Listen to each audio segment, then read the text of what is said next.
그 머리핀 어디서 났니? 김지혁의 떨리는 질문. 엄마랑 아빠가 함께 만든 거래요. 유리의 천진한 대답. 수진이 김지혁의 눈을 똑바로 바라보며 진실을 고백한다. 맞아, 유리는 네 딸이야. 방 안에서 컵이 떨어지는 소리. 유리가 모든 것을 들어버렸다. 정말 아빠세요? 유리의 간절한 물음에 두 어른이 말을 잃는다. 사연을 시작하기 전에 잠시 부탁드립니다. 여러분의 무료 구독 버튼, 그리고 엄지손가락 모양의 좋아요 한번 눌러주시면 그 따뜻한 마음이 제게도 큰 힘이 되고 여러분의 삶에도 복처럼 돌아올 거예요. 작은 손길 하나가 큰 기적을 만들어줍니다.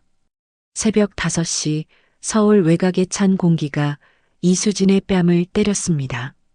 편의점 야간 알바를 마친 수진은 비닐봉지 하나를 조심스럽게 들고 집으로 향했습니다. 봉지 안에는 유통기한이 하루 남은 도시락 3개와 바나나 우유 2팩, 그리고 사장님이 폐기하려던 삼각김밥 몇 개가 들어 있었습니다. 아줌마, 이거 어차피 버릴 거니까 가져가세요.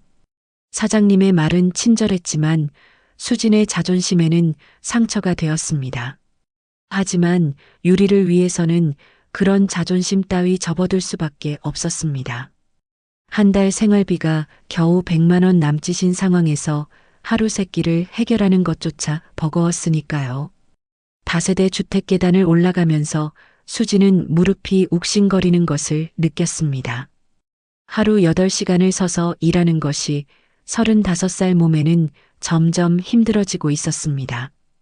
특히 요즘처럼 추운 날씨에는 관절이 더욱 아팠습니다.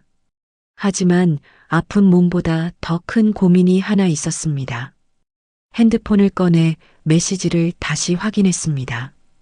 어제 받은 집주인의 문자였습니다.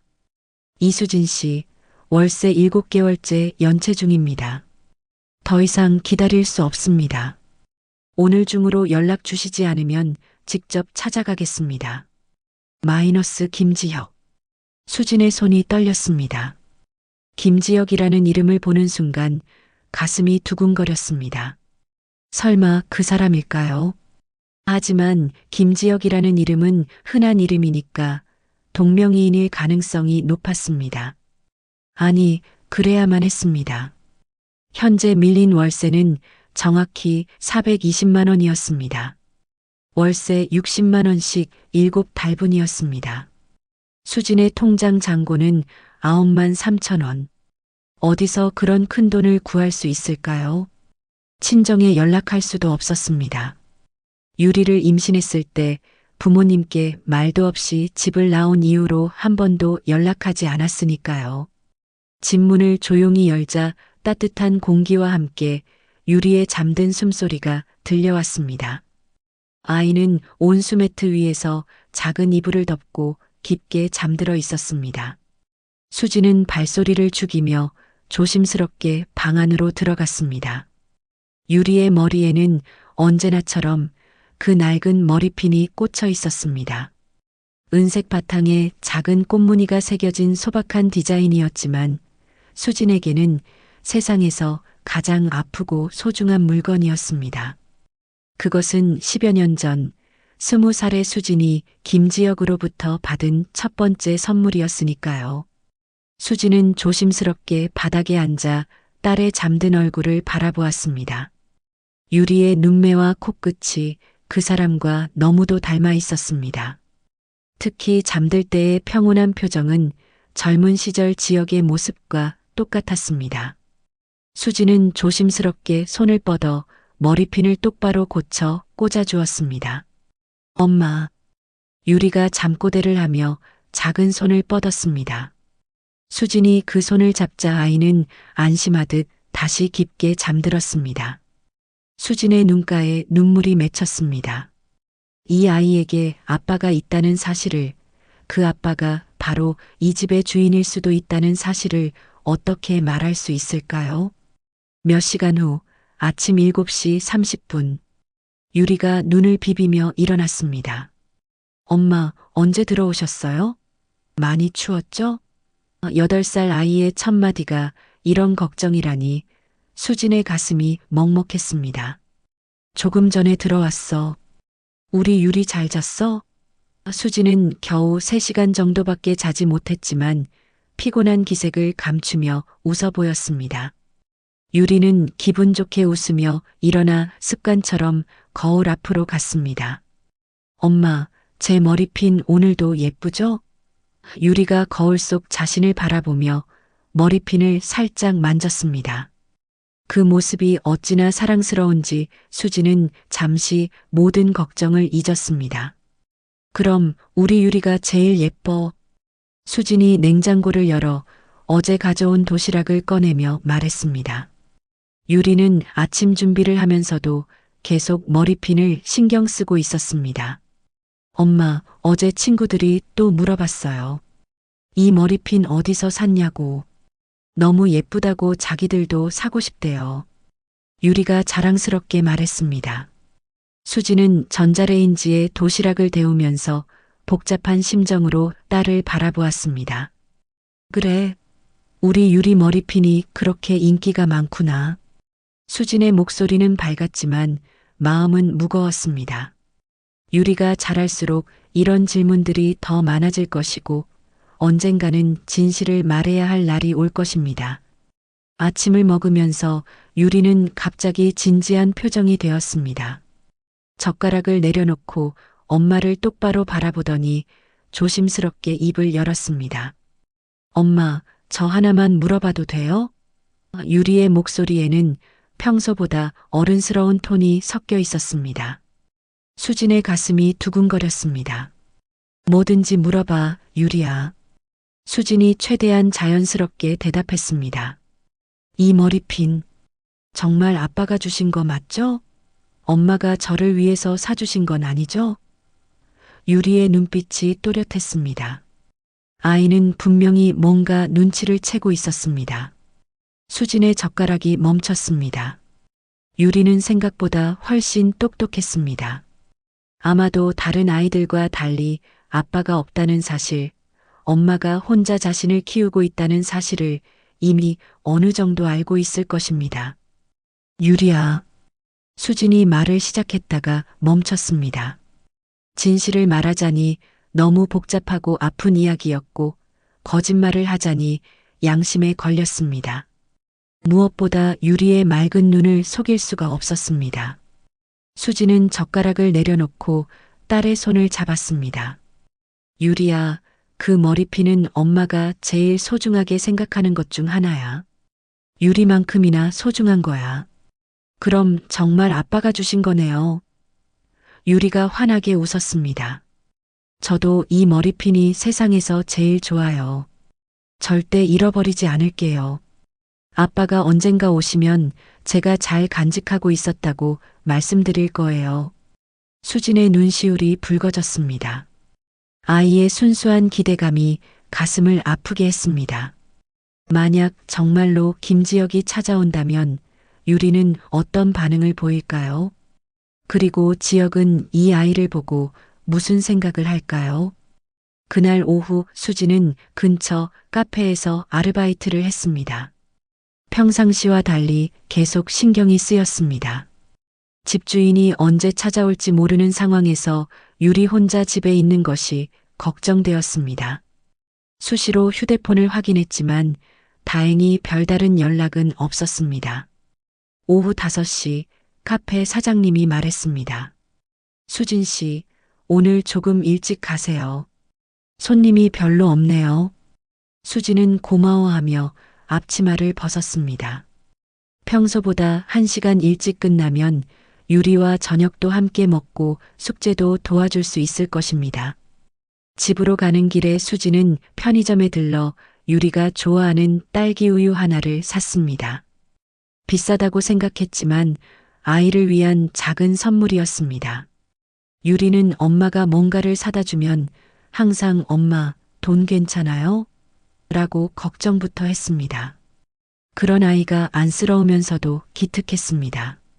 집 근처 골목에 들어서는 순간 수진의 발걸음이 멈췄습니다. 집 앞에 검은색 고급 승용차가 주차되어 있었습니다. 번호판을 보니 강남 지역이었습니다. 이 동네에서는 절대 볼 수 없는 종류의 차였습니다. 수진의 가슴이 쿵쿵 뛰기 시작했습니다. 다리가 후들거렸습니다. 드디어 집주인이 온 것일까요? 그것도 직접 찾아올 정도로 화가 난 상태로 온 것일까요?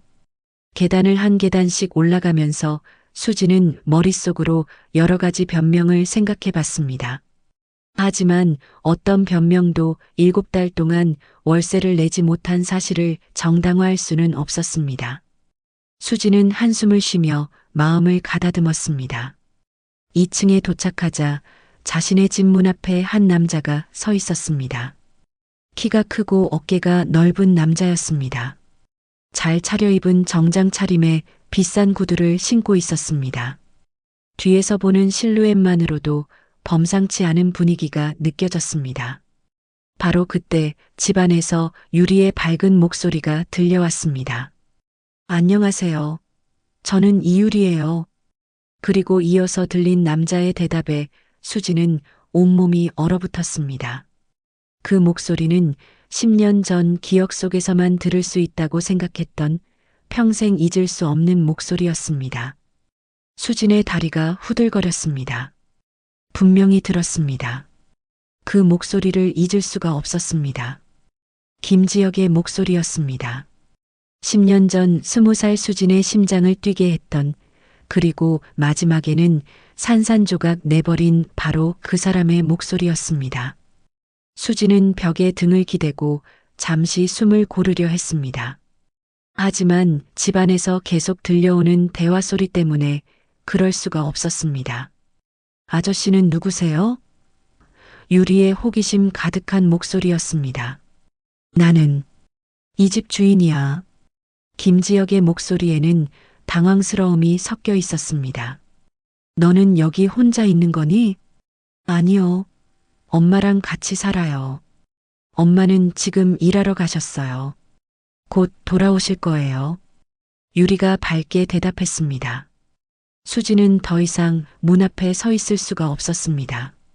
하지만 들어갈 용기도 나지 않았습니다. 어떻게 해야 할까요? 도망갈까요? 하지만 유리 혼자 두고 갈 수는 없었습니다. 아저씨, 제 머리핀 예쁘죠? 유리의 자랑스러운 목소리가 들렸습니다. 수진의 심장이 쿵 내려앉았습니다. 잠시 긴 침묵이 흘렀습니다. 그리고 김지혁의 목소리가 다시 들렸는데 이번에는 완전히 달랐습니다. 떨리고 있었습니다. 그 머리핀 어디서 났니? 엄마랑 아빠가 함께 만든 거래요. 엄마가 그러셨어요. 세상에 하나밖에 없는 특별한 거라고. 아빠랑 엄마가 사랑하는 마음을 담아서 직접 만드셨다고 하셨어요. 다시 더 긴 침묵이 흘렀습니다. 수지는 김지혁이 무슨 생각을 하고 있는지 짐작할 수 있었습니다. 분명히 그 머리핀을 기억하고 있을 것입니다. 대학로 작은 공방에서 둘이 함께 밤새워 만든 바로 그 머리핀을 말입니다. 엄마가 그래요. 아빠가 직접 꽃무늬도 새기고 엄마가 모양을 다듬어서 함께 완성했다고요. 그래서 이 세상에 똑같은 건 또 없다고 하셨어요. 엄마 아빠의 사랑이 담긴 거라고요. 유리가 더욱 자랑스럽게 말했습니다. 수지는 문 너머로 김지혁의 거친 숨소리를 들을 수 있었습니다. 그는 분명히 기억하고 있을 것입니다. 연애 1년째 되던 날, 둘만의 특별한 기념품을 만들자고 제안했던 그때를 말입니다. 아저씨, 왜 아무 말도 안 하세요? 아픈 데 있어요? 유리의 걱정스러운 목소리였습니다. 아니야. 괜찮아. 김지혁의 목소리는 더욱 떨리고 있었습니다. 그런데 너, 눈이 참 예쁘구나. 정말요? 친구들도 그렇게 말해요. 엄마는 제가 아빠를 많이 닮았다고 하시거든요. 특히 눈이요. 유리가 기뻐하며 말했습니다. 수지는 더 이상 참을 수가 없었습니다. 이 상황을 끝내야 했습니다. 수진은 깊게 숨을 들이쉬고 문 앞으로 다가갔습니다. 그리고 떨리는 손으로 초인종을 눌렀습니다. 엄마다. 유리의 반가운 목소리가 들렸습니다. 발자국 소리가 들리더니 문이 열렸습니다. 엄마, 집주인 아저씨가 오셨어요. 진짜 좋은 분 같아요. 유리가 환하게 웃으며 수진의 손을 잡았습니다. 수진은 천천히 고개를 들어 김지혁을 바라보았습니다. 10년이 지났지만 여전히 훤칠한 키에 단정한 얼굴이었습니다. 다만 예전보다 성숙해진 느낌이었고 눈빛에는 피로가 서려 있었습니다. 김지혁 역시 수진을 보고는 말문이 막힌 듯 했습니다.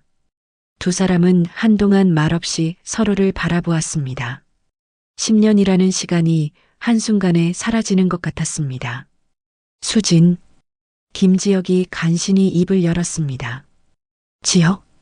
수진도 떨리는 목소리로 대답했습니다. 유리는 두 어른의 이상한 분위기를 눈치채고 고개를 갸웃거렸습니다. 엄마, 아저씨를 아세요? 수진과 김지혁은 동시에 유리를 바라보았습니다. 김지혁의 눈빛이 유리의 얼굴을 자세히 살피기 시작했습니다. 그리고 아이 머리에 꽂힌 그 머리핀을 다시 한번 빤히 바라보았습니다. 유리야, 방에 들어가서 숙제부터 하고 있어. 수진이 최대한 차분한 목소리로 말했습니다. 네, 엄마. 유리는 순순히 대답하고 방으로 들어갔습니다. 하지만 문을 완전히 닫지는 않고 살짝 열어둔 채 귀를 기울이고 있었습니다.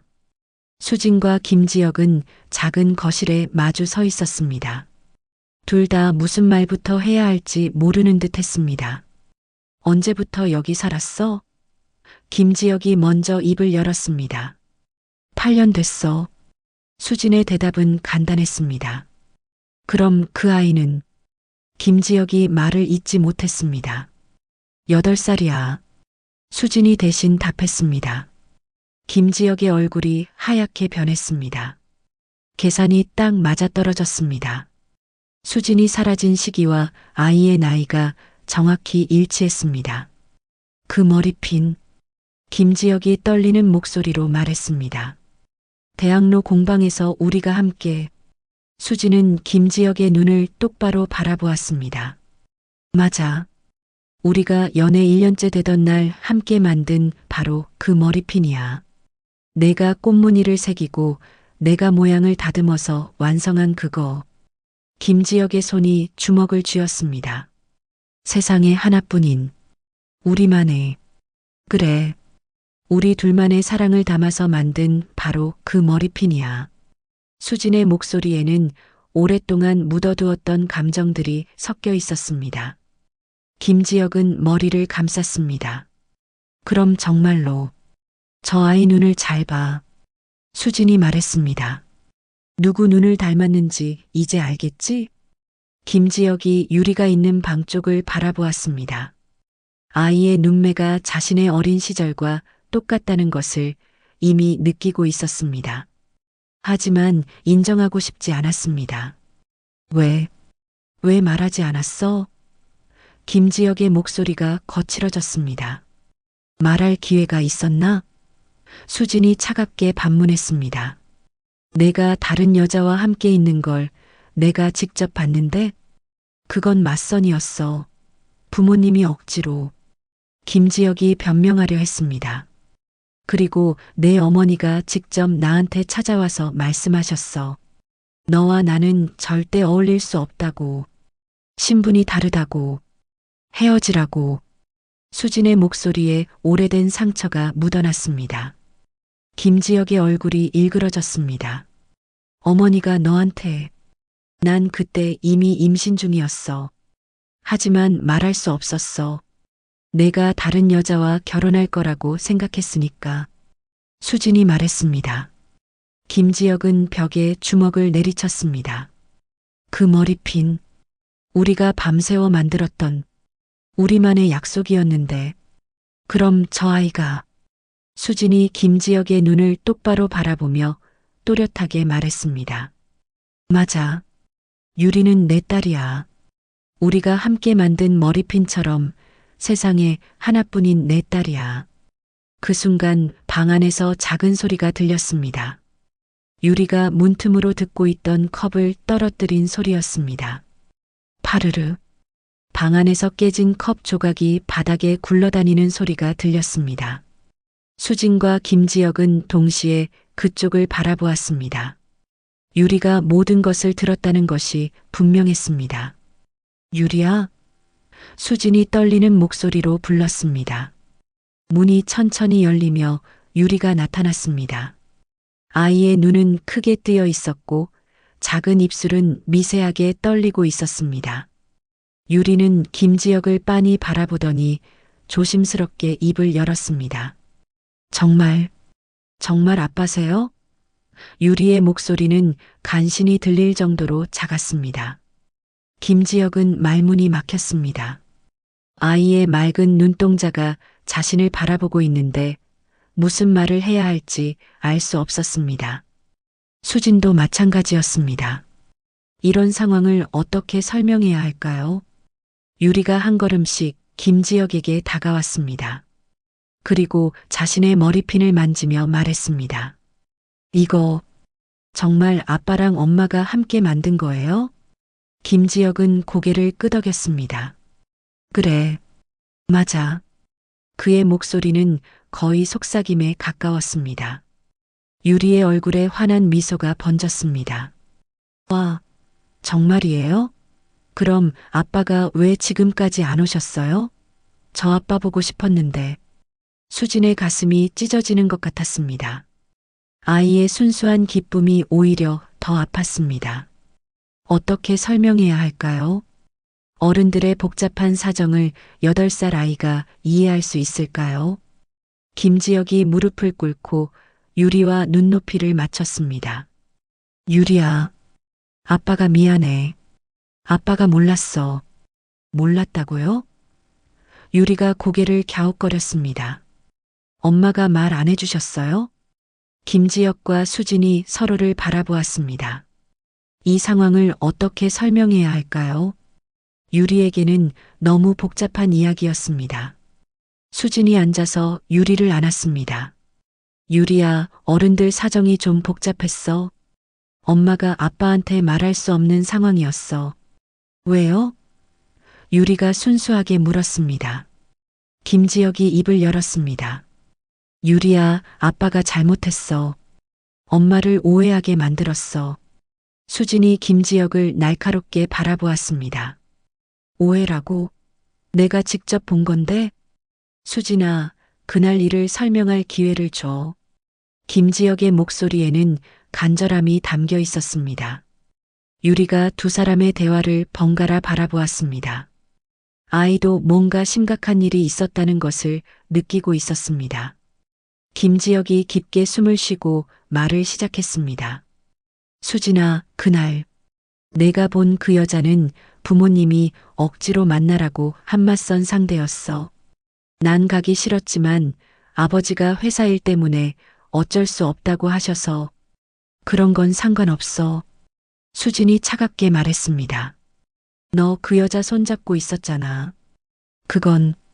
김지혁이 머리를 감쌌습니다. 그 여자가 갑자기 넘어져서 부축해 준 거였어. 나도 어색했고 빨리 자리를 뜨고 싶었는데 그래도 난 배신당했다고 생각했어. 수진의 목소리에 오래된 상처가 묻어났습니다. 우리가 사귀고 있는데 다른 여자와 맞선을 본다는 것 자체가. 유리가 갑자기 끼어들었습니다. 엄마, 아빠를 용서해 주세요. 아빠도 힘들었나 봐요. 두 어른이 아이를 바라보았습니다. 유리의 맑은 눈에는 걱정이 가득했습니다. 김지혁이 계속 말했습니다. 그리고 어머니가 너한테 찾아갔다는 것도 난 몰랐어. 어머니가 그런 일을 하실 줄 몰랐어. 내 어머니가 나한테 말씀하셨어. 수진의 목소리가 떨렸습니다. 지혁이는 재벌가 아들이고 너는 평범한 집 딸이라서 절대 어울릴 수 없다고. 헤어지라고 하셨어. 김지혁의 주먹이 꽉 쥐어졌습니다. 어머니가 그런 말을. 그래서 난 떠났어. 내가 나를 원하지 않는다고 생각했으니까. 특히 임신 사실을 알았을 때는 수진의 목소리가 잠겼습니다. 유리가 엄마의 손을 잡았습니다. 엄마, 괜찮아요. 김지혁이 벽에 머리를 기댔습니다. 임신. 내가 임신한 걸 알았다면 절대 놓치지 않았을 텐데. 하지만 난 내가 다른 여자와 결혼할 거라고 생각했어. 그래서 말할 수 없었어. 수진이 말했습니다. 나는 그 맞선 이후로 계속 너만 찾았어. 김지혁의 목소리가 거칠어졌습니다. 내가 갑자기 사라져서 미치는 줄 알았어. 왜 연락도 안 되고 집도 이사 가고. 진짜요? 유리가 눈을 반짝이며 물었습니다. 아빠가 엄마를 찾으셨어요? 김지혁이 유리를 바라보며 고개를 끄덕였습니다. 그래, 아빠가 엄마를 정말 많이 찾았어. 지금까지도. 수지는 믿을 수 없다는 표정이었습니다. 그럼 왜 나를 못 찾았어? 10년 동안이나. 내가 이름도 바꾸고 연락처도 다 바꿔서. 김지혁이 힘없이 말했습니다. 그런데 이렇게 내 집에 살고 있었다니. 내 집? 수진이 놀란 표정으로 물었습니다. 이 건물, 내 거야. 김지혁이 조용히 말했습니다. 몇 년 전에 샀어. 혹시나 해서. 수진의 얼굴이 하얗게 변했습니다. 그럼 너는 몰랐다는 거야? 내가 여기 살고 있는 줄? 이수진이라는 이름으로 계약되어 있어서 설마 하고 직접 온 거야. 김지혁이 말했습니다. 유리가 갑자기 박수를 쳤습니다. 와, 그럼 운명이에요.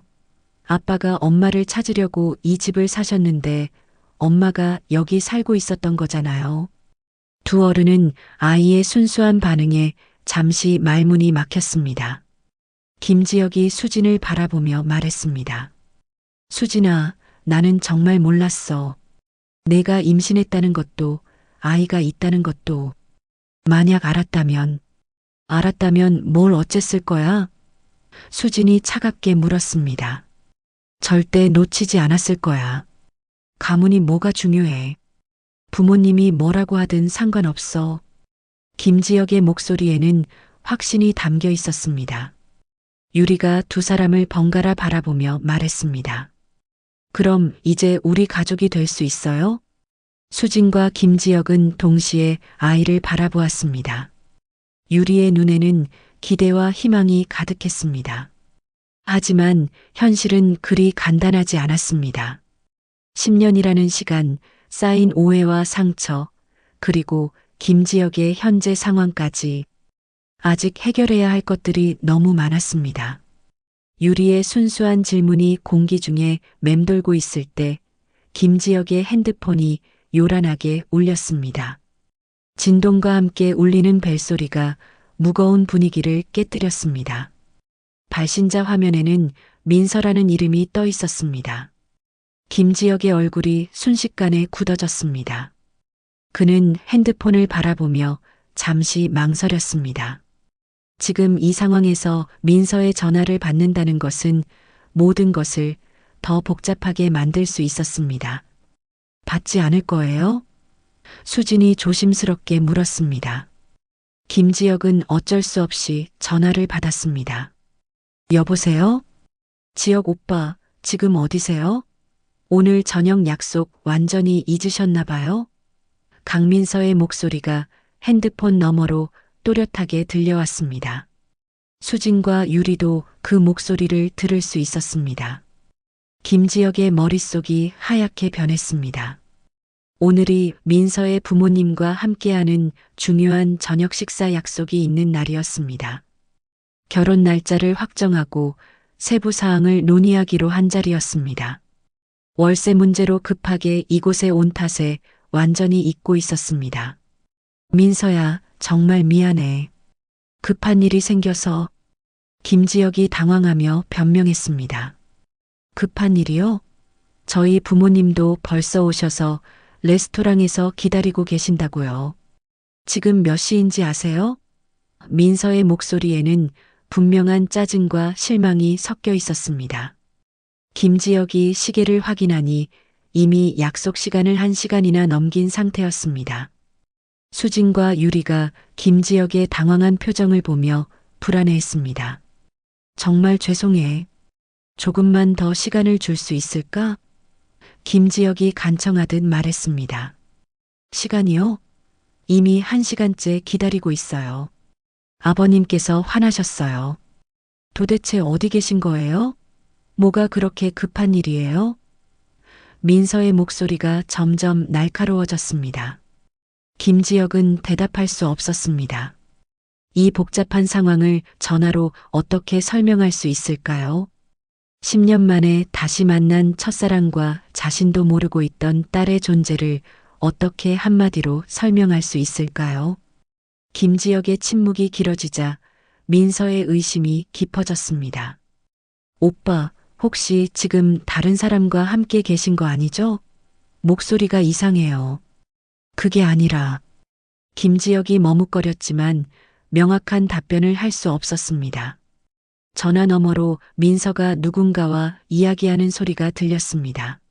아버님, 지혁 오빠가 뭔가 이상해요. 분명히 다른 일이 있는 것 같아요. 약속도 까먹고 말도 제대로 안 해요. 그리고 곧 중후한 남자의 목소리가 전화기로 들렸습니다. 지혁군, 나다. 강태윤이야.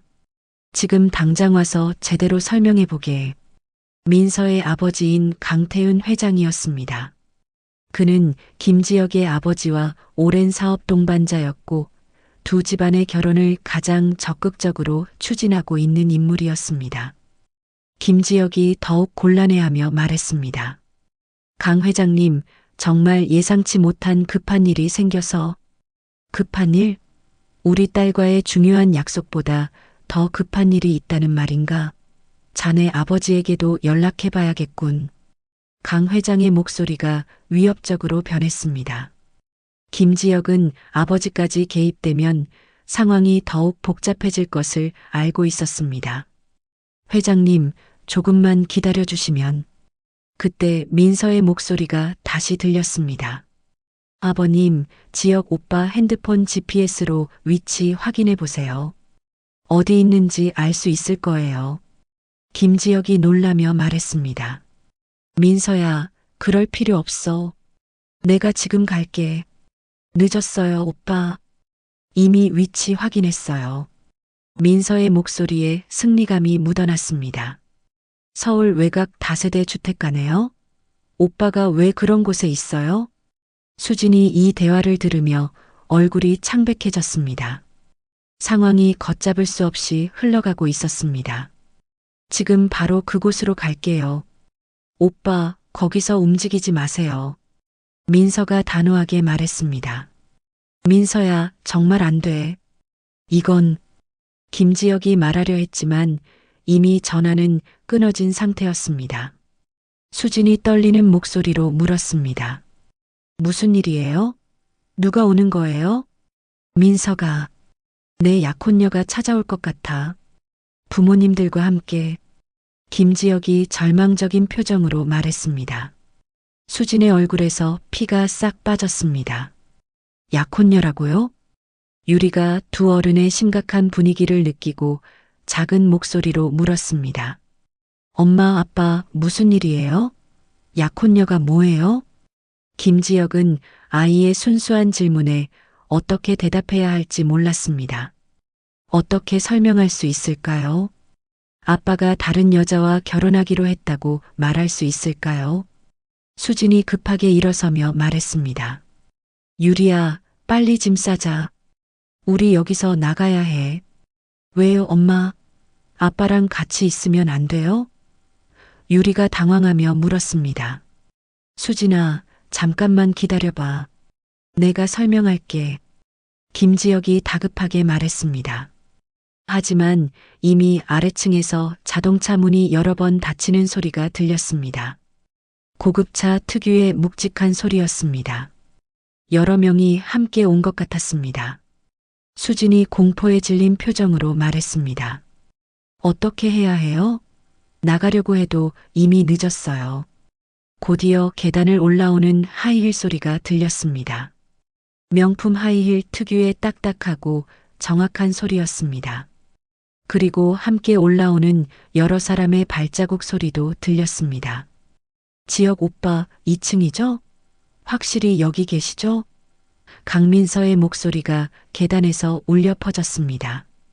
김지혁이 문 쪽으로 갔지만 무엇을 해야 할지 몰랐습니다.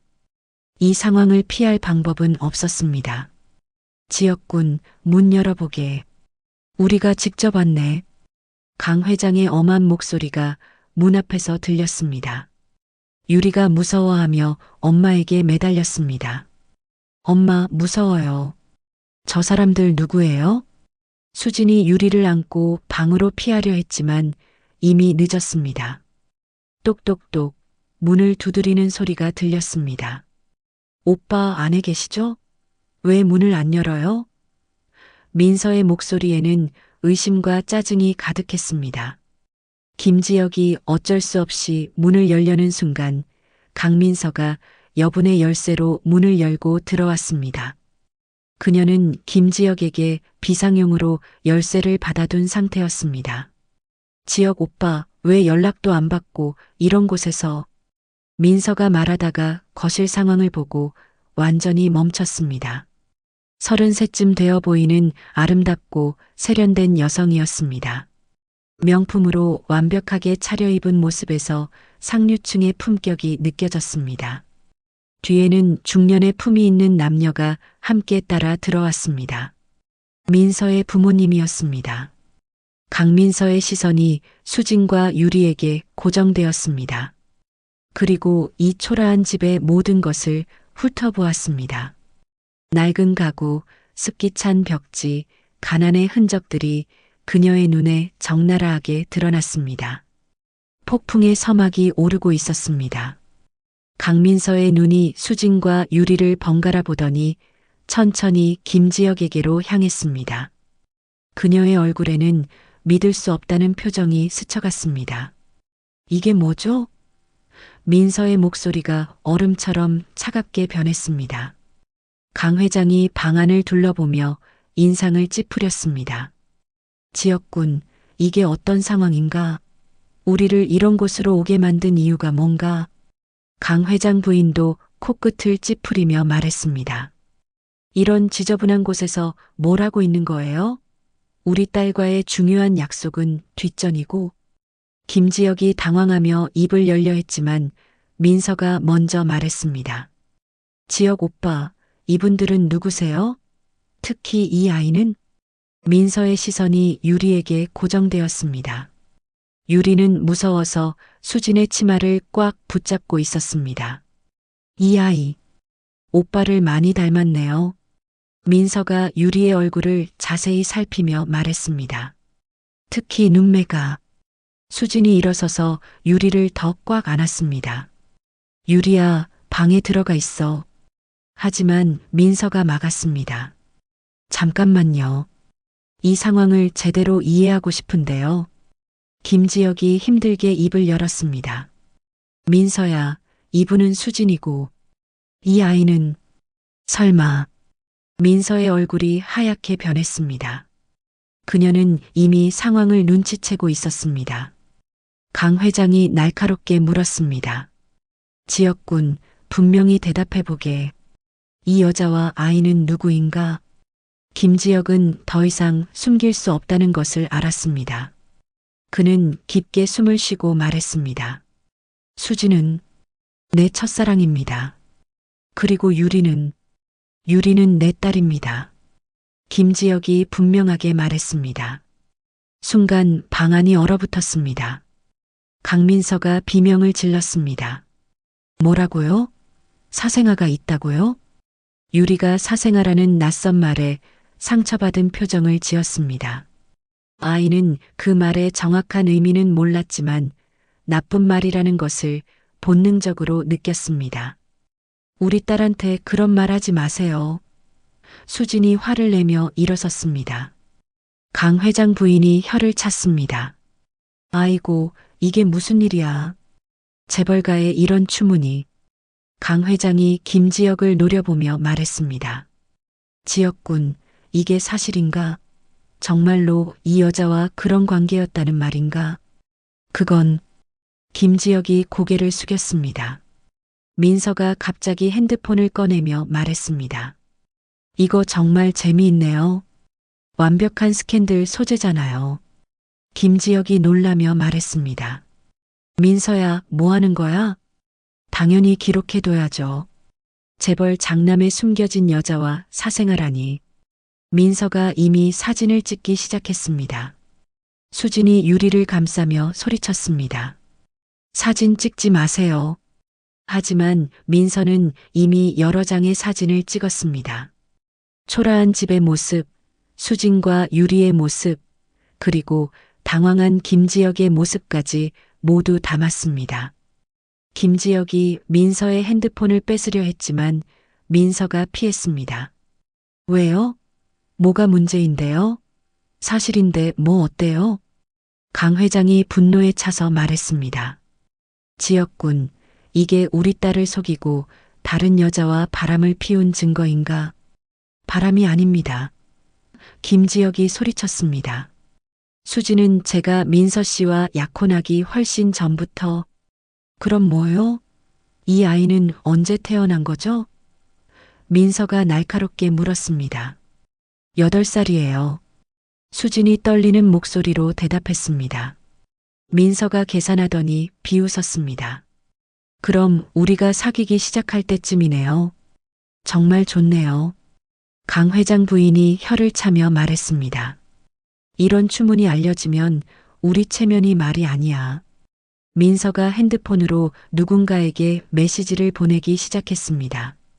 김지혁이 그것을 보고 급하게 말했습니다. 민서야, 뭐 하는 거야? 당연히 사람들에게 알려야죠. 이런 흥미로운 이야기를 혼자 알고 있을 수는 없잖아요. 민서가 악의적으로 웃었습니다. 수진이 공포에 질린 표정으로 말했습니다. 설마 언론에까지. 물론이죠. 재벌가 장남에 숨겨진 여자와 사생아. 완벽한 스캔들이에요. 민서가 냉정하게 말했습니다. 민서는 이미 여러 지인들에게 사진과 함께 메시지를 보내고 있었습니다. 김지혁 재벌 장남의 충격적인 비밀이라는 제목으로 말입니다. 김지혁이 민서의 핸드폰을 뺏으려 했지만 늦었습니다. 민서야, 제발. 늦었어요, 오빠. 이미 보냈어요. 곧 모든 사람이 알게 될 거예요. 민서가 승리한 듯 웃었습니다. 강 회장이 김지혁에게 말했습니다. 지혁군, 이 일은 우리 아버지에게도 즉시 보고해야겠네. 이런 추문을 숨기고 우리 딸과 결혼하려 했다니. 유리가 무서워하며 엄마에게 매달렸습니다. 엄마, 제가 뭘 잘못했어요? 왜 다들 화내세요? 아이의 순수한 질문에 어른들은 모두 침묵했습니다. 수진이 절망적인 표정으로 유리를 안았습니다. 유리야, 아무것도 잘못 안 했어. 괜찮아. 하지만 상황은 전혀 괜찮지 않았습니다.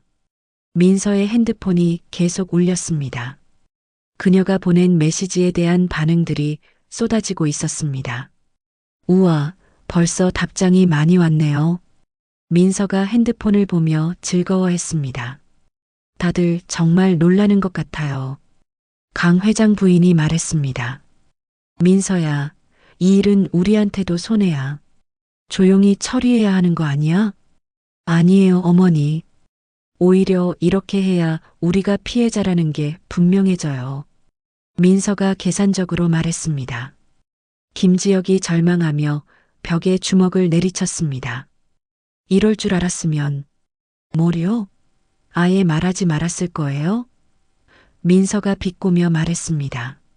수진이 유리를 안고 문 쪽으로 향했습니다. 유리야, 우리 나가자. 하지만 강 회장이 막아섰습니다. 잠깐, 어디 가려고 하나? 일이 이렇게 된 이상 제대로 해결해야지. 해결이라니. 뭘 어떻게 해결하라는 거죠? 수진이 떨리는 목소리로 물었습니다. 민서의 핸드폰이 또다시 울렸습니다. 이번에는 전화였습니다. 어머, 기자네요.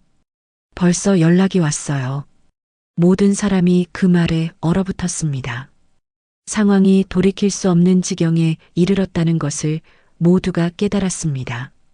태풍의 눈 속으로 빨려 들어가고 있었습니다. 민서가 전화를 받았습니다. 네, 민서예요. 아, 벌써 연락 주셨네요. 모든 사람이 숨을 죽이고 그 통화를 지켜보았습니다.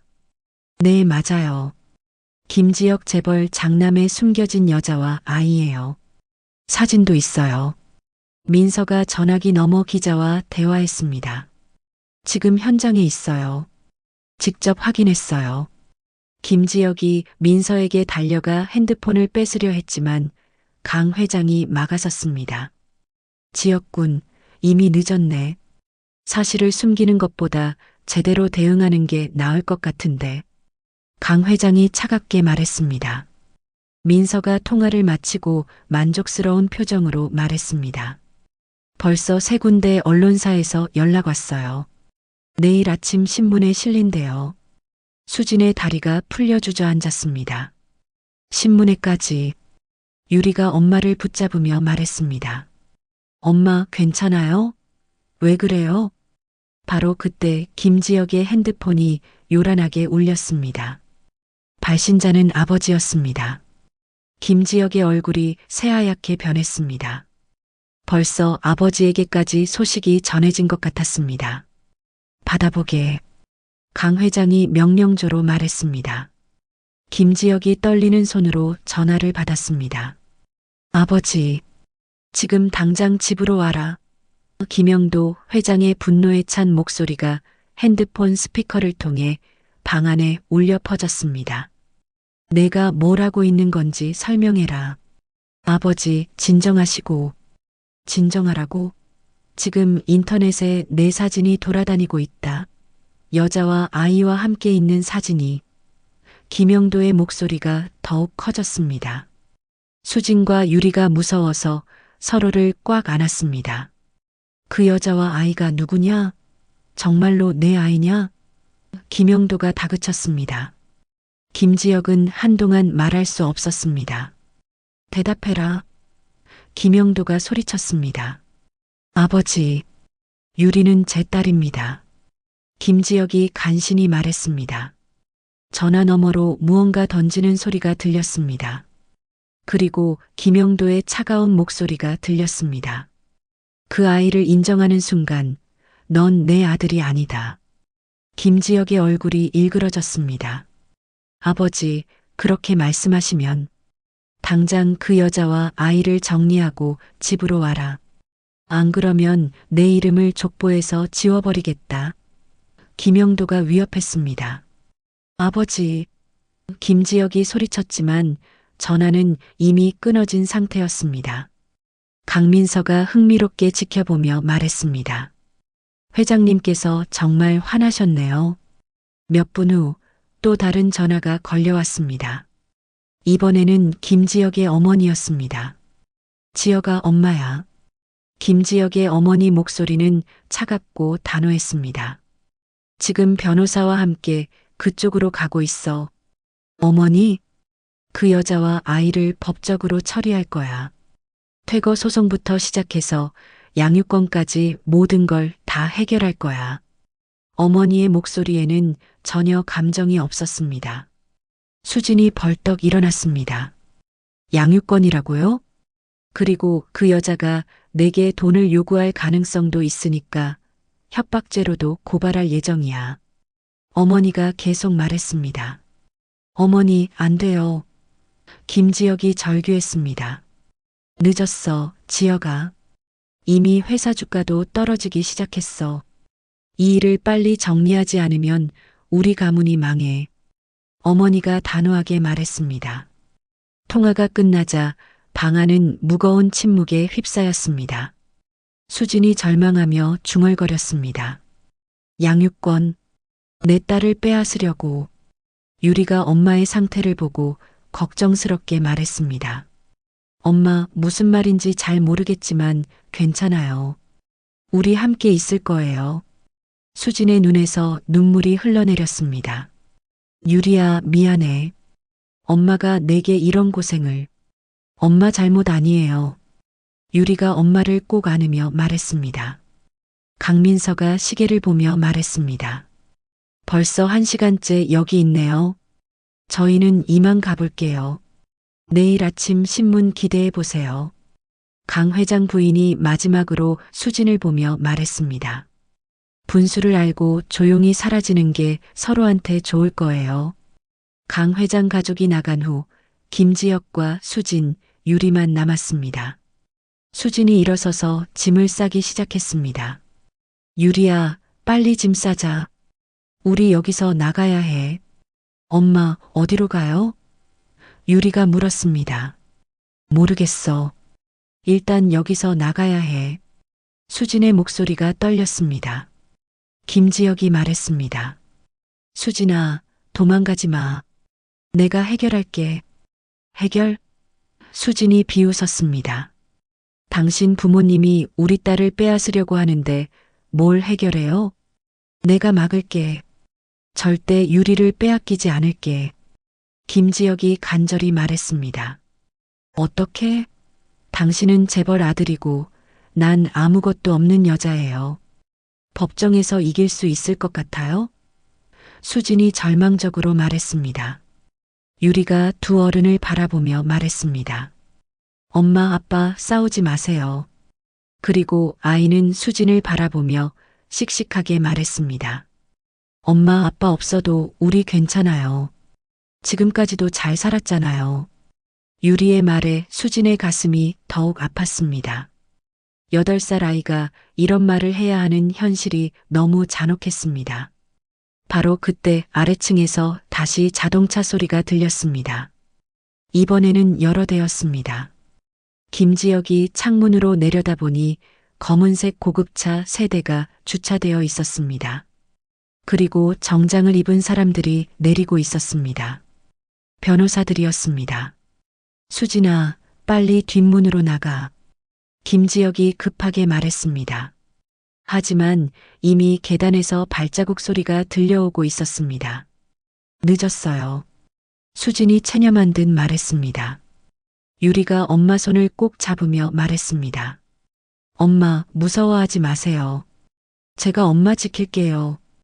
8살 아이의 용감한 말에 김지혁의 가슴이 찢어지는 것 같았습니다. 폭풍이 거세게 몰아치고 있었습니다. 문이 열리며 김지혁의 어머니가 2명의 변호사와 함께 들어왔습니다.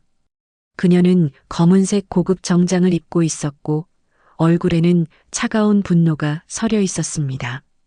뒤따라 들어온 변호사들도 모두 명품 수트를 입고 있어서 이 초라한 집과는 완전히 대조적이었습니다. 지혁아, 어머니야.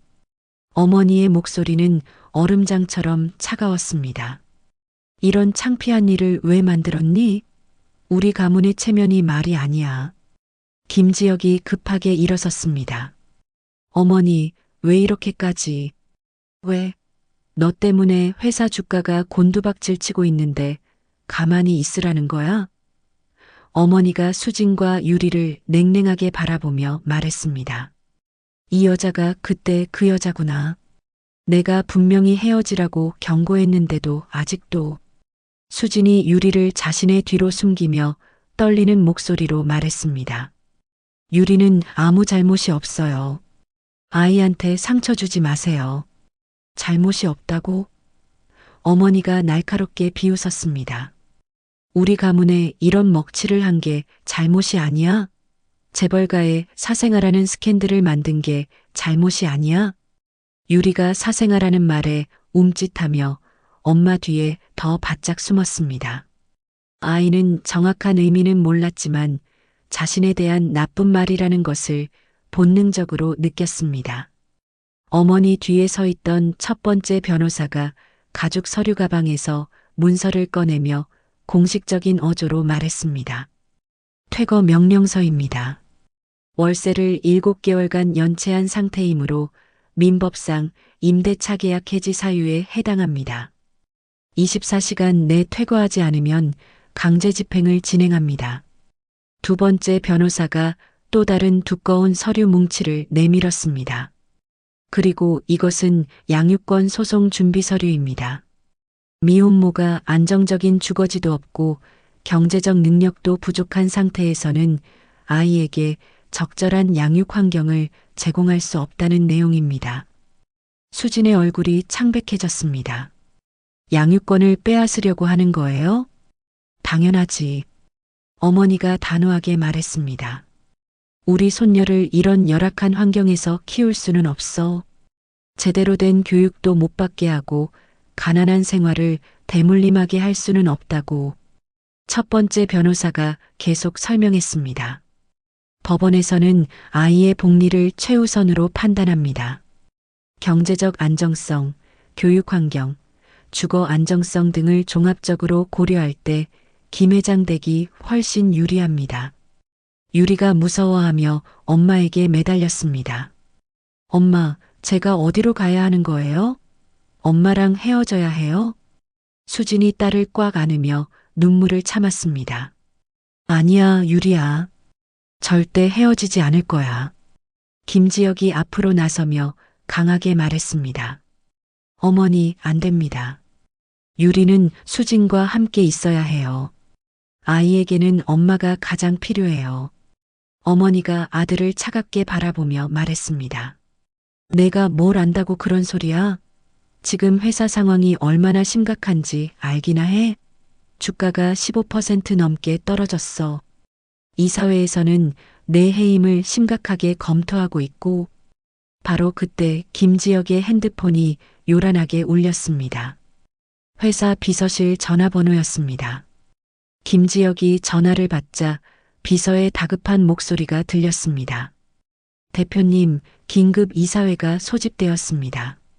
주주들이 강하게 요구해서 지금 당장 오시라고 하십니다. 상황이 정말 심각합니다. 김지혁이 한숨을 쉬며 대답했습니다. 알겠습니다. 30분 후에 가겠습니다. 어머니가 만족스럽게 고개를 끄덕였습니다. 가서 제대로 사과하고 이 모든 일을 정리해라. 그리고 민서와의 결혼 날짜도 다음 달로 앞당기자. 빨리 이 스캔들을 덮어야 해. 김지혁이 어머니를 똑바로 바라보며 조용하지만 단호하게 물었습니다. 만약 제가 유리를 포기하지 않는다고 하면 어떻게 하실 거예요? 어머니의 눈이 차갑게 변했습니다. 그럼 넌 더 이상 내 아들이 아니야. 회사에서도 쫓겨나고 재산 상속권도 박탈될 거야. 한 푼도 받지 못할 각오를 해라. 수진이 김지혁을 바라보며 애타게 말했습니다. 지혁 씨, 그냥 가세요. 우리 때문에 당신의 모든 걸 잃을 수는 없어요. 유리와 저는 어떻게든 살아갈 거예요. 김지혁이 수진의 눈을 바라보며 고통스러운 표정을 지었습니다. 수진아. 유리가 김지혁에게 다가가서 작은 손으로 그의 손을 잡으며 씩씩하게 말했습니다. 아빠, 괜찮아요. 엄마랑 저는 지금까지도 잘 살았어요. 아빠가 힘들어 하시는 것보다 우리가 참는 게 나을 것 같아요. 8살 아이의 어른스러운 말에 김지혁의 가슴이 찢어지는 것 같았습니다. 이 작은 아이가 이런 말을 해야 하는 현실이 너무 잔혹했습니다. 1시간 후 김지혁은 회사 본사 최고층에 있는 이사회실에 앉아 있었습니다. 대형 기역자형 테이블 주변으로 주주들과 이사들이 둘러앉아 있었고 모든 얼굴에는 분노와 실망이 가득했습니다. 김영도 회장이 차가운 목소리로 운을 떼었습니다. 지역, 이 스캔들 때문에 주가가 개장 후 15% 폭락했다. 시가총액으로 따지면 3천억 원이 날아간 거야. 테이블 왼쪽에 앉은 주주가 화를 내며 손을 내리쳤습니다. 이런 중대한 개인사를 숨기고 경영진에 있었다니 주주들에 대한 배신 행위입니다. 오른쪽에 앉은 이사가 태블릿을 보며 말했습니다. 인터넷 포털 사이트 실시간 검색어 1위가 김지혁 사생아입니다. 온갖 루머와 추측들이 돌고 있어요. 회사 이미지가 완전히 땅에 떨어졌습니다. 또 다른 주주가 일어서서 소리쳤습니다. 당장 책임을 지고 사퇴하십시오. 그렇습니다. 다른 이사들도 동조했습니다. 이런 추문의 당사자가 어떻게 회사를 경영할 수 있습니까? 김영도가 아들을 날카롭게 바라보며 말했습니다. 지혁, 마지막 기회를 주겠다. 이 자리에서 공개적으로 사과하고 그 여자와 아이와의 관계를 완전히 부인해라. 법적으로도 완전히 정리하겠다고 약속해라. 그럼 이번 한 번만 용서해 주겠다. 모든 시선이 김지혁에게 집중되었습니다. 이사회실의 무거운 침묵 속에서 벽식의 초침 소리만 또렷하게 들렸습니다. 김지혁은 오랫동안 고개를 숙이고 생각했습니다. 김영도가 참을성을 잃고 다그쳤습니다. 빨리 대답해라. 김지혁이 천천히 자리에서 일어섰습니다. 그리고 이사회실을 한 바퀴 둘러보며 분명하고 단호한 목소리로 말했습니다. 여러분, 저는 사과하지 않겠습니다. 이사회실이 웅성거렸습니다. 모든 사람들이 믿을 수 없다는 표정을 지었습니다. 김지혁이 목소리를 높여 계속 말했습니다. 이수진은 제 첫사랑이자 지금도 사랑하는 여자입니다. 그리고 유리는 제 딸입니다. 이 사실을 부인할 생각은 추호도 없습니다. 김영도의 얼굴이 분노로 붉게 변했습니다. 지혁아, 정신 차려. 아버지, 저는 지금 정신이 가장 맑습니다. 김지혁이 아버지를 똑바로 바라보며 말했습니다. 더 이상 거짓으로 가면을 쓰고 살고 싶지 않습니다. 한 이사가 테이블을 치며 소리쳤습니다. 회사가 망해도 상관없다는 말입니까? 김지혁이 그를 차분하게 바라보며 대답했습니다. 회사보다 더 중요한 것이 있습니다. 바로 사랑하는 사람들을 지키는 것입니다. 제 딸이 당당하게 살 수 있는 세상을 만드는 것입니다. 미쳤군. 한 주주가 중얼거렸습니다. 완전히 미쳤어. 김지혁이 아버지를 마지막으로 바라보며 말했습니다. 아버지, 저를 족보에서 지우셔도 좋습니다. 회사에서 쫓아내셔도 좋습니다. 재산을 한 푼도 주지 않으셔도 좋습니다. 하지만 저는 제 딸과 수진을 끝까지 지킬 겁니다. 김영도가 분노에 떨며 소리쳤습니다. 당장 나가라. 넌 더 이상 내 아들이 아니다. 김지혁이 이사회실 문을 향해 당당하게 걸어가면서 마지막으로 말했습니다. 그동안 감사했습니다. 하지만 이제 저는 진짜 아버지가 되고 싶습니다. 제 딸이 자랑스러워할 수 있는 아빠가 되고 싶습니다. 문이 닫힌 후 이사회실은 한동안 정적에 휩싸였습니다. 김영도는 아들이 나간 문을 한참 바라보았습니다. 그의 머릿속에는 유리의 맑은 눈빛이 계속 떠올랐습니다. 그리고 아들이 마지막에 한 말이 가슴에 울려 퍼졌습니다. 진짜 아버지가 되고 싶다. 한 주주가 조심스럽게 말했습니다. 회장님, 어떻게 처리하시겠습니까? 김영도가 천천히 일어서며 말했습니다. 오늘 회의는 여기서 마치겠습니다. 잠시 시간이 필요합니다. 하지만 회장님, 이사 하나가 말하려 했지만 김영도가 손을 들어 막았습니다. 제가 직접 해결하겠습니다.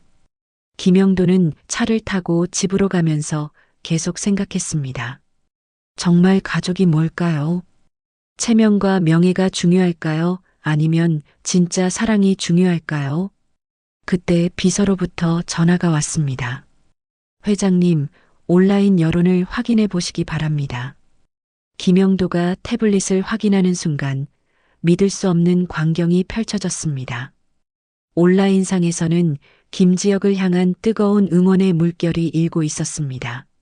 사랑을 위해 모든 것을 포기한 진짜 남자, 이런 아버지를 둔 아이가 행복할 것, 재벌도 결국 사람이구나 같은 댓글들이 실시간으로 수만 개씩 올라오고 있었습니다.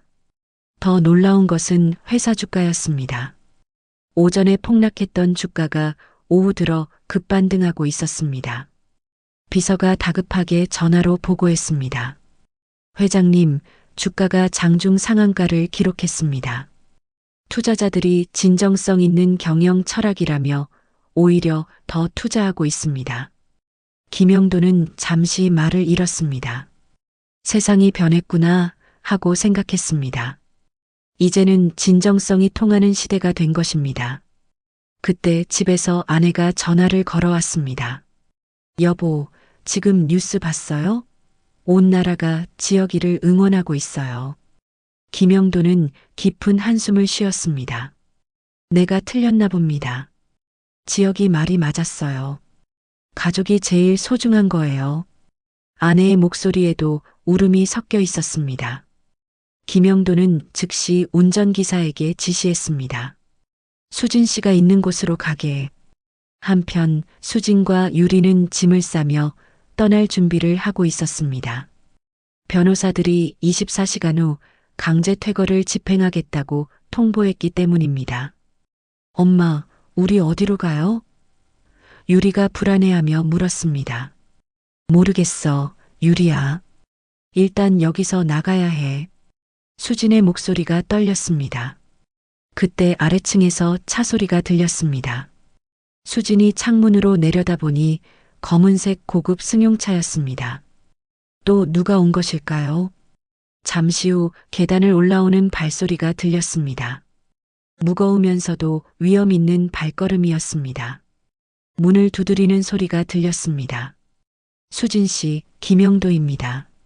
수진이 놀라며 문을 열었습니다. 김영도 회장이 혼자 서 있었습니다. 평소와 달리 표정이 부드러웠습니다. 회장님, 수진이 당황하며 인사했습니다. 김영도가 방 안을 둘러보며 말했습니다. 들어가도 될까요? 수진이 서둘러 자리를 정리하며 김영도를 맞아들였습니다. 유리는 엄마 뒤에 숨어서 조심스럽게 김영도를 바라보았습니다. 김영도가 무릎을 꿇고 유리와 눈높이를 맞췄습니다. 유리야, 할아버지야. 유리가 천진하게 물었습니다. 정말 할아버지세요? 아빠, 아버지? 그래, 너의 할아버지야. 김영도의 목소리가 따뜻해졌습니다. 유리가 자신의 머리핀을 만지며 말했습니다. 할아버지, 이거 예쁘죠? 아빠랑 엄마가 함께 만든 거예요. 김영도가 그 낡은 머리핀을 자세히 보았습니다. 비록 오래되고 낡았지만 그 안에 담긴 사랑의 의미를 이제야 깨달았습니다. 정말 예쁘구나. 할아버지가 더 예쁜 걸 만들어줄까? 김영도가 제안했습니다. 아니에요. 이게 제일 좋아요. 아빠랑 엄마 사랑이 들어있거든요. 유리가 고개를 저었습니다. 김영도의 가슴이 뭉클했습니다. 이 작은 손녀가 진짜 소중한 것이 무엇인지 알고 있었습니다. 김영도가 수진을 바라보며 말했습니다. 수진 씨, 그동안 정말 고생 많으셨습니다. 아닙니다. 유리만 잘 자라주면 됩니다. 수진이 겸손하게 대답했습니다. 이제 혼자 키우지 마세요. 우리 가족이니까. 김영도가 진심으로 말했습니다. 바로 그때 김지혁이 급하게 뛰어들어왔습니다. 수진아, 유리야, 괜찮아? 아빠. 유리가 김지혁에게 달려가 안겼습니다. 김지혁이 아버지를 보고 놀라며 말했습니다. 아버지, 여기 왜? 지혁아, 아버지가 틀렸다. 김영도가 아들을 바라보며 말했습니다. 내가 옳았어. 김지혁이 믿을 수 없다는 표정을 지었습니다. 아버지, 김영도가 계속 말했습니다. 온 세상이 너를 응원하고 있어. 주가도 오히려 올랐고 사람들은 너의 진정성에 감동하고 있어. 정말요? 수진이 놀라며 물었습니다. 김영도가 고개를 끄덕였습니다. 회사로 돌아와라, 지혁아. 하지만 이번엔 내 방식대로 해라. 유리가 할아버지 손을 잡으며 말했습니다. 할아버지, 정말 우리 가족이 될 거예요? 물론이지, 우리 예쁜 손녀. 김영도가 유리의 머리를 쓰다듬었습니다. 며칠 후 김영도는 공식 기자회견을 열었습니다. 저는 오늘 제 며느리 이수진 씨와 손녀 유리를 정식으로 우리 가족으로 소개합니다. 그리고 제 아들 김지혁의 용기 있는 선택을 자랑스럽게 생각합니다. 기자들이 질문을 쏟아냈습니다. 갑작스러운 발표인데 어떤 마음의 변화가 있었나요? 김영도가 미소 지으며 답했습니다. 손녀를 만나고 깨달았습니다. 진짜 소중한 것이 무엇인지 말입니다. 앞으로 회사 경영 방향도 바뀔까요? 더 따뜻하고 인간적인 경영을 하겠습니다. 가족 같은 회사를 만들고 싶습니다. 한 달 후 김지혁과 수진의 정식 결혼식이 열렸습니다. 호텔 대신 작은 교회에서 소박하지만 따뜻한 결혼식이었습니다. 유리가 하얀 드레스를 입고 꽃을 뿌리며 앞서 걸었습니다. 아이의 머리에는 새로 만든 아름다운 머리핀이 햇빛을 받아 반짝이고 있었습니다. 할아버지, 엄마 정말 예쁘죠? 유리가 김영도에게 속삭였습니다. 그래, 우리 며느리가 제일 예뻐. 김영도가 흐뭇하게 웃었습니다. 결혼식이 끝나고 가족들은 대학로 공방을 다시 찾았습니다. 이번에는 김영도도 함께였습니다. 할아버지도 같이 머리핀 만들어요. 유리가 김영도의 손을 잡아 끌었습니다. 나도 할 수 있을까? 김영도가 어색해하며 물었습니다. 물론이죠. 우리는 이제 진짜 가족이니까요. 유리가 환하게 웃었습니다. 공방 주인이 반갑게 맞으며 말했습니다. 온 가족이 오셨네요. 정말 아름다운 가족이세요. 네 사람이 함께 정성스럽게 새로운 머리핀을 만들었습니다. 할아버지, 아빠, 엄마 그리고 유리를 상징하는 네 개의 꽃이 아름답게 연결된 완벽한 가족의 머리핀이었습니다. 유리가 새 머리핀을 머리에 꽂고 거울을 보며 말했습니다. 이제 정말 완벽한 가족이에요. 김영도가 손녀를 바라보며 말했습니다. 유리야, 할아버지가 정말 행복해. 저도요, 할아버지. 이제 진짜 가족이 다 모였어요. 유리가 팔을 벌려 모든 가족을 안았습니다. 공방을 나서며 김지혁이 아버지께 말했습니다. 아버지, 감사합니다. 고마워할 건 나야. 내가 나에게 진짜 가족의 의미를 가르쳐줬어. 김영도가 아들의 어깨를 두드렸습니다. 따뜻한 봄 햇살 아래 네 사람의 행복한 웃음소리가 거리에 울려 퍼졌습니다. 유리의 머리에는 새로운 머리핀이 햇빛을 받아 반짝이며 완전한 가족의 사랑을 증명하고 있었습니다. 머리핀처럼 가족도 함께 만들어가는 것이라는 걸 깨달은 아름다운 하루였습니다. 지금까지 사연몬스터였습니다. 여러분의 작은 손길이 저희에게는 큰 힘이 됩니다. 무료 구독 버튼과 엄지손가락 모양의 좋아요, 그리고 따뜻한 댓글 한 줄 남겨주시면 여러분의 하루에도 더 큰 복이 스며들 거예요. 여러분의 이야기를 함께 나누며 다음 사연에서 또 뵙겠습니다.